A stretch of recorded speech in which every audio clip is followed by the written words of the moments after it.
Euforia otonomi daerah di Fajar pertama tahun 2000 membuat pemerintah kabupaten atau kota berlomba-lomba menerbitkan berbagai peraturan dan izin, termasuk izin minerba, salah satunya izin usaha pertambangan atau IUP. Sebagai ilustrasi, sebelum otonomi daerah hanya ada 900 IUP di Indonesia. Pada tahun 2014, jumlah ini berlipat 10 kali, mencapai kurang lebih 10.000 izin usaha pertambangan yang dikeluarkan pemerintah. Pemberian izin yang masif tanpa mempertimbangkan dampak lingkungan, tumpang tindih perizinan, hingga nuansa korupsi mewarnai penerbitan IUP Minerba. Kegiatan Korso Minerba atau sekarang dipayungi namanya GNPSDA, Gerakan Nasional Penyelamatan Sumber Daya Alam, itu berawal sekali dari intervensi KPK di sektor sumber daya alam. Di tahun 2009, di KPK melakukan kajian di sektor kehutanan, terus kita masuk ke sektor pertambangan, perkebunan, kelautan, yang dimana dalam kajian kita secara umum ditemukan banyak sekali masalah khususnya perizinan. Perizinan tidak sesuai dengan aturan berlaku. Apakah tidak comply dengan aturan pajak, aturan lingkungan, dan lain-lain, atau bahkan juga tumpang tindih dengan kawasan-kawasan yang lain. Fenomena ini terjadi pula di Sumatera Selatan, seiring tingginya permintaan batu bara dari bumi Sriwijaya, khususnya untuk ekspor dan keperluan pembangkit listrik di Pulau Jawa. Kami melihat bahwa ekspansi industri batu bara ini sangat masif sekali sejak 2009. Obral perizinan ini banyak terjadi. Jumlah IUP yang diterbitkan di Sumsel berjumlah 359 IUP dengan luas wilayah IUP sebesar 2,6 juta hektar atau sekitar 29% dari total luas wilayah Provinsi Sumatera Selatan. Walau tidak dipungkiri bahwa emas hitam dari perut bumi berkontribusi terhadap pertumbuhan ekonomi, berbagai dampak ekologi tidak bisa dihindari. Kalau dulu sebelum daerah sini ditambang kan, sumurnya masih bisa kita manfaatin. Kalau sekarang kalau udah tidak hujan 1 minggu, sumurnya banyak kering. Wilayah-wilayah dataran tinggi yang sudah dibebani dengan izin pertambangan itu saat ini telah memunculkan beberapa kali bencana ekologis. Misalnya ada banjir, longsor, terus banjir bandang dan lain sebagainya.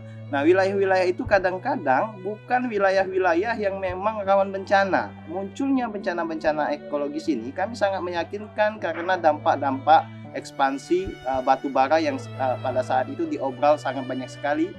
Di tanah ini kalau untuk tumbuhan besar, tidak yang bisa tanam kecuali rumput-rumput kayak gini. Selain berdampak terhadap ekologi di daerah sekitar tambang, intensitas transportasi batu bara dari tambang ke pelabuhan menjadi penyebab kemacetan jalur transportasi antar kota, selain mengakibatkan kerusakan infrastruktur jalan.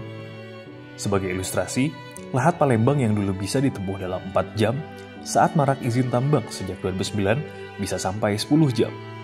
Ikon kebanggaan warga Sumatera Selatan, Jembatan Ampera pun sudah beberapa kali ditabrak oleh kapal tongkang batu bara. Sangat penting sebenarnya pemerintah melakukan review seluruh perizinan tambang yang memang dipastikan telah merusak sumber-sumber kehidupan rakyat, telah merusak wilayah kelola rakyat yang saat ini mendorong rakyat menjadi miskin, penghasilannya berkurang, lalu kebutuhan rakyat meningkat akibat dari industri-industri ini. Undang-Undang Nomor 23 Tahun 2014 tentang pemerintah daerah mengalihkan kewenangan pertambangan minerba dari kabupaten atau kota kepada provinsi. KPK melalui koordinasi dan supervisi atau Korsup Minerba menginisiasi Gerakan Nasional Penyelamatan Sumber Daya Alam (GNPSDA) yang bertujuan untuk mereview perizinan di sektor minerba. Kami mulai dulu dengan 12 provinsi, termasuk Sumsel. Sumsel kita bikin Korsup Minerba kick-off meeting Februari 2014, mengundang Gubernur Sumsel juga hadir waktu itu, untuk meminta Gubernur menindaklanjuti, mengkoordinasikan dengan para bupati terkait dengan tata kelola, termasuk kepatuhan perizinan tambang di seluruh wilayah Sumsel. Jadi memang GNPSDA ini adalah namanya gerakan. Gerakan ini tidak mungkin hanya KPK sendiri, tidak mungkin hanya Pemda sendiri, ada partisipasi publik, ada partisipasi media, kementeriannya pun lintas. Nah, kita melibatkan CSO di semua daerah, termasuk di Sumsel, salah satunya Pinus. Sumber daya manusia kita masih sangat terbatas, terutama jumlah personil. Sementara yang harus kita evaluasi itu lebih dari 500 perusahaan. Kita tidak bisa kerja sendiri, kita perlu mitra. Nah, mitra yang paling strategis di sini, apalagi sudah berkolaborasi dengan KPK, adalah Pilar Nusantara tadi. Jadi selama ini strategi Pinus adalah critical engagement untuk berbagai isu dan vokasi terhadap berbagai masalah. Nah, dalam pendekatan critical engagement ini, kita mengedepankan pembelajaran terlebih dahulu apa isunya, dan lalu kita menyusun aksi-aksi dan reaksi terhadap bagaimana solusi tersebut. Sebelum melangkah untuk mendampingi Dinas SDM, itu melakukan pemetaan terhadap bagaimana posisi pemerintah Provinsi Sumsel terhadap isu dari penataan IUP ini, terutama komitmen dari pemerintah provinsi tentunya. Di samping itu, dikeluarkannya Permen ESDM nomor 43 tahun 2015 tentang tata cara evaluasi penerbitan IUP pertambangan minerba, memberikan pedoman dalam melaksanakan review IUP, mulai dari aspek kewilayahan, kewajiban administratif, keuangan, dan lingkungan. Berdasarkan permen ini, Dinas ESDM melakukan joint review dengan didukung Pinus untuk melakukan evaluasi terhadap 359 IUP yang ada, mengategorikan mana saja IUP yang sudah dalam status clean and clear, serta mana yang belum. Proses yang paling lama ini adalah proses di mana kita mengumpulkan data-data ini. Bayangkan kita dari tidak ada sama sekali data, dari nol harus mengumpulkan semua data, dan data itu tidak semuanya lengkap yang disampaikan oleh kabupaten kota. Nah, terpaksa kita gerilya ya, kalau zaman perang dulu, mengumpulkan data-data ini dari perusahaan-perusahaan. Kita minta satu persatu, kita kompilasi. Ya, bayangkan, satu perusahaan itu mungkin satu lemari, lebih.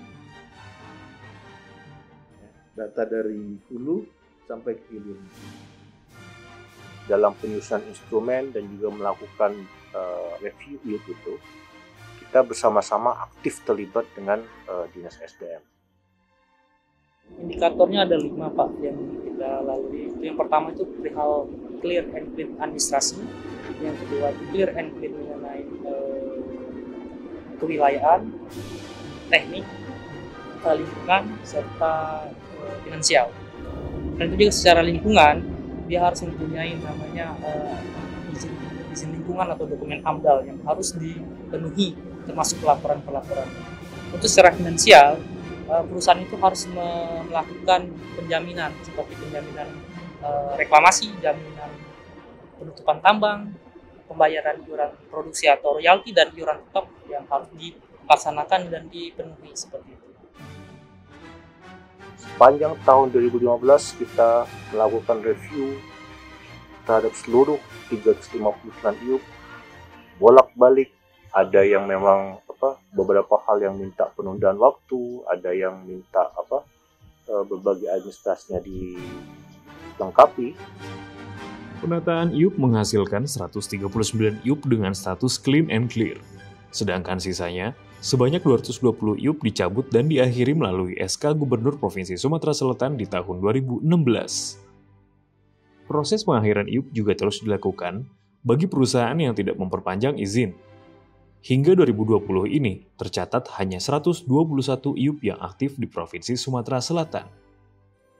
Saya harus apresiasi kepada Provinsi Sumsel menjadi contoh buat provinsi yang lain, karena Provinsi Sumsel yang pertama kali menindaklanjuti kick-off meeting Korsup Minerba, dan yang pertama kali juga yang mencabut sampai 100% semua izin yang bermasalah. Hasil penataan IUP telah menurunkan luas wilayah izin pertambangan minerba di Sumatera Selatan.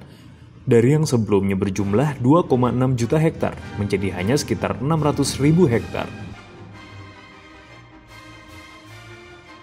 Di tahun 2017, menyusul SK Gubernur, ada gugatan atas 10 IUP yang dicabut atau diakhiri kepada pemerintah Provinsi Sumsel melalui PT UN. Berdasarkan putusan PT UN, 6 IUP akhirnya diaktifkan kembali. Hampir setiap minggu, ya selama kurang lebih 1 tahun, kita cuma melakukan proses persidangan ini. Sekali lagi bukan artinya bahwa apa yang kita lakukan ini mulus-mulus saja atau lancar-lancar saja, kita mendapat perlawanan dari masing-masing perusahaan. Tapi kami, Pak, tidak berkecil hati. Karena kita betul-betul di backup oleh KPK, ya, terutama, dan lagi oleh Pinus, serta teman-teman dari CSO lainnya. Jadi ketika melakukan review, kita baru sadar ternyata di pihak Dinas SDM ini tidak bisa ditinggalkan sendirian. Karena terlalu banyak kepentingan-kepentingan yang dihadapi oleh pemangku kebijakan. Dan ini memang perlu didampingi supaya agar mereka kuat untuk menghadapi kepentingan tersebut. Keputusan PT UN memberi pelajaran bagi koalisi masyarakat sipil juga pemerintah provinsi untuk memperkuat upaya tata kelola IUP ke depan. Salah satunya, Dinas ESDM bersama Pinus membangun sistem informasi minerba yang dapat dipantau oleh masyarakat sipil. Prinsip transparansi, akuntabilitas, dan partisipatif terhadap pengelolaan pertambangan minerba dikembangkan di sistem ini. Kita tentu merasa bangga sekali dengan saat ini telah adanya sistem informasi minerba yang telah kita miliki, karena sistem ini dapat diakses oleh semua pihak, utamanya masyarakat, agar masyarakat bisa tahu dan bisa menjadi pengawas terhadap jalannya proses penambangan yang ada di wilayah kita. Itu yang paling penting. Pinus dalam hal ini sangat proaktif, satu-satunya di antara semua CSO yang ada yang saya tahu yang membantu Pemda untuk membuat sistem pemantauan pertambangan minerba. Visi saya terkait dengan pengelolaan pertambangan mineral dan batu bara di Sumatera Selatan harus berpijak pada cinta lingkungan dulu. Kita tidak boleh hanya bicara tentang penambangan yang konvensional. Alangkah baiknya kita harus berpikir tentang produk turunannya, bisa berupa liquid atau gas dan lain-lain sebagainya. Kombinasi antara perbaikan di supply side melalui komitmen dan kebijakan, penegakan, aturan, dan pembuatan sistem, serta penguatan di demand side, pelibatan koalisi masyarakat sipil diharapkan bisa memberikan perubahan yang signifikan, transformatif, dan berkelanjutan. Harapan saya ke depan, energi terbarukan harus tetap kita upayakan dengan tanpa menyampingkan potensi yang saat ini ada.